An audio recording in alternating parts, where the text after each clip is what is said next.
Ay, naku mga kumare, sumasakit na nga ang ulo ko sa YouTube. Kaya naisipan ko na nga munang lumabas at mag-walking. Magpainit man lang para naman may bumasok na vitamin sa aking katawan. At syempre, bago ka lumabas, wag mo kalimutan mag-sunscreen kung ayaw nating masunog. Para sa tingin ko naman wala namang problema magpainit dahil kailangan din ng ating katawan yan mga kumare. Huwag nating iwasan ang sun dahil may taglay ang vitamins sa pangpalakas ng ating immune system. Huwag lang naman masyadong sobra at magpapasunog, diba? Ito talaga yung nakaka-relax sa life, yung maglakad-lakad, mag-walking, mag-sightseeing, tanggal talaga ang stress mo.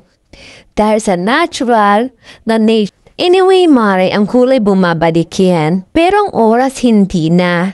Kaya, wag natin sayangin ang pagkakataong mag-enjoy at maglakad-lakad kahit nag-iisa. At piling ko ito talaga yung totoong yaman ng buhay. Yung maglalakad ka, may natural na hangin, yung maganda ang tirik ng araw, para bang naka-slow mo oras mo. O, diba? At sabay, kausapin mo na din ang sarili mo. Magbati din kayo minsan, diba? Tanggap talaga ang stress mo. O, diba?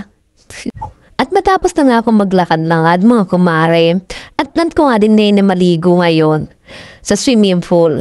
At pakaramdam ko, tinatawag na ako ng mga barkada kong galunggong. Agoy! At ang perfect ding ng weather ngayon.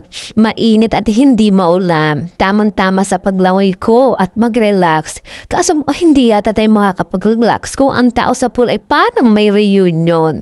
At buti na lang, ako lang ang tao, Mare.